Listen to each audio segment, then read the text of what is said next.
When there's a bunch of top tier games, will there be any chance for a game about a bunch of hoodlums able to make it up in the Game Awards? Well, that's what we're about to find out. Schedule 1 is about making a living by doing what an average person would not do. From picking up trash, that is only in reality when you feel embarrassed of doing it if they're all scattered all over the place, and people around you would judge you for it because they thought of you working in a cleaning department when you're not. So anyways, to growing weeds, pickpocketing, senseless violence, gambling, and other petty crimes you can think of. It's in this game. So in this video, as usual, just like in my previous one, I have filtered every category that heavily connected with the game. But there's going to be an addition. This is the indication bar that will rate the game's category, where they would be likely to get nominee for that category or not. 0 to 1 indicates the player's pure disappointment. 2 to 4 is me being nice while I internally grilling the game for being due to water. 5 to 7 where the game managed to deliver that category but still lacks some other game's fundamentals they could have put in. 8 or 9 are very solid with a small chance to get a nomination. 10 is likely for a game to get a nomination at the end of the year along with other games that would get voted by the people to be the best in that category. First, there's systems ratings, and I want to add my personal ratings if I feel like it. Now that's all set up, let's do this.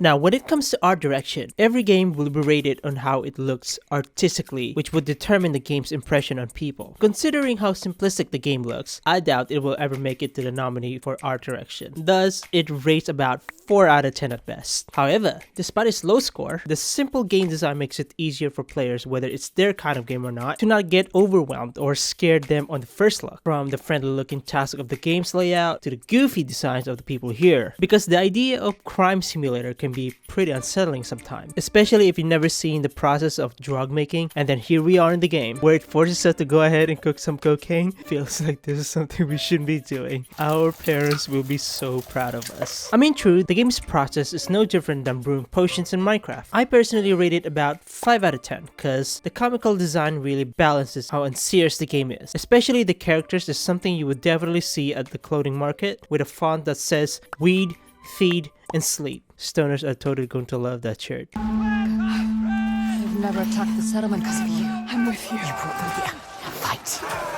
The audio is rather simple, really. From every object that the player can interact with, the ambience that evokes the sounds of a bustling city despite the lack of activity in the surrounding area. Well, maybe because the place is not far off from the beach. I guess that's what causes this white noise. I doubt this will ever get to the nominee for best sound design because simulation-based games such as this one often have this realistic ambient background noise. And they don't really have that much on the audio design other than trying to make it as realistically immersive. Thus, it rates around 4 out of 10. But I'll personally rate it as fair a 7 out of 10 for making new players hear the fun process of drug making and turn them into full-fledged drug addicts. Getting that same experience as Jesse from the meme when he goes, "Yes, science!" From Breaking Bad. Do people get actually hyped up for making drugs? I don't know.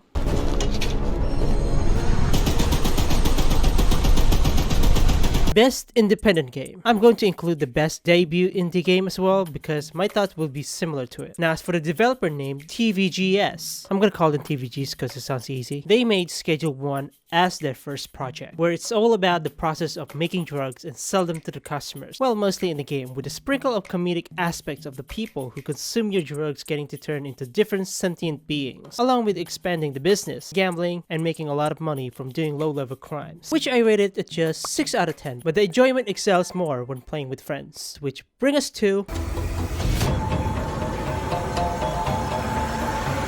It's pretty obvious. The game is way more enjoyable when role-playing as crooks with your in-game partner in crime can get to build and earn more money faster or lose them all if you're willing to bet all of it in a gamble. I'll rate it about 6 out of 10 because it doesn't change the gameplay that much other than speeding up your expansion on the drug business, but the only fun part here is we get to pretend to be drug dealers as much as we want throughout the gameplay, and there's really nothing wrong with that.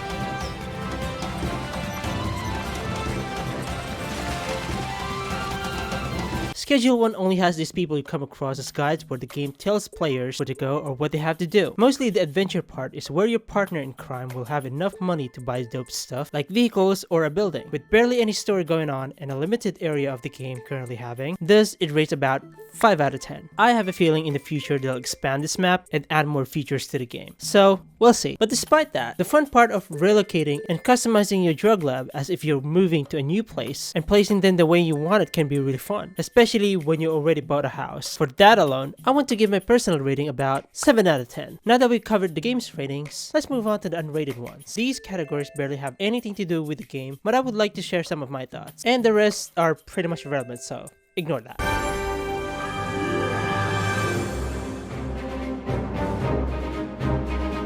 Games for Impact. Not gonna lie, that kind of sounds like Genshin Impact. Apparently, this category determined a thought-provoking game with pro-social meaning or message, which means it's all about promoting social acceptance and friendship. When it comes to Schedule 1, it's all about being generous to your customers and keep them loyal as long as you keep the tidbits within a considerate price. The game's idea is basically showing players the life of a thug while having to expand the empire if you want, like the one meme of level 1 crook to level 100 mafia boss. The fact that devs is giving us second thoughts of what that life would be like if we dragged ourselves into shady business, if that'll ever happen, which I don't know if that's likely. Like that one smoke that makes the customer bald and changes their appearance so much that you regret trying it in-game or in real life. So I don't care what anyone says, I think this is 8 out of 10. So say no to real life drugs, say yes to game simulation drugs.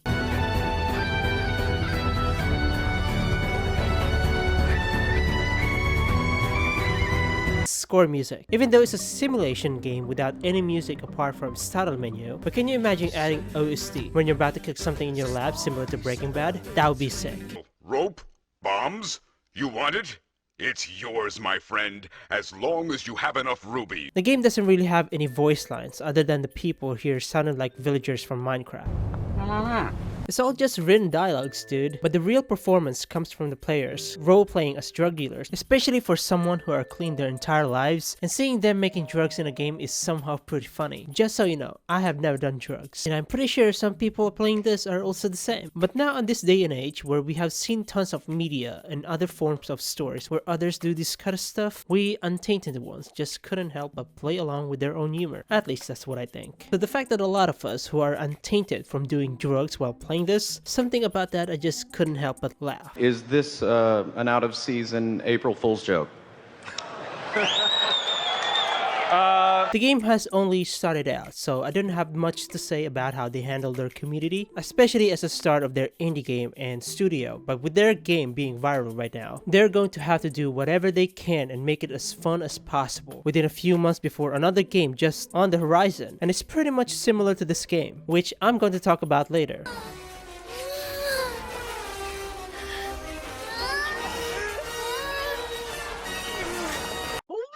It's obvious this isn't a family-friendly game, but can you imagine if an innocent player invited them to play this game, having no idea what it is, and then one of his parents overheard them for playing this game where they'll be like, okay guys, one of the customers not far from here is ordering some OG Kush and a really strong cocaine. We gotta move pronto. And his dad fell on his knees, and he'll be like, oh no, my son was my drug dealer this whole time. I'm gonna cry.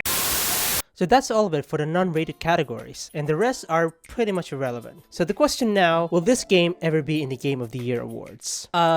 It's pretty unlikely. Don't get me wrong, it's still pretty fun, especially playing with others. But the devs need to make the most out of this game and continue putting fun updates while it lasts. Because later this year, the most anticipated game that people have been waiting for so long is just right up ahead, and I have a feeling that it's gonna dominate most of the categories in the Game of the Year, especially when this means crime/action/adventure, so all the attention will be on this game. It will leave Schedule 1 out in the dust. So those are my last thoughts about Schedule 1, so if you have any games you want me to cover, go ahead and comment right down below. Though I'm very excited to cover some of Nintendo games in the future, and I would definitely going to be covering this game. Until then, nos vemos luego, adios.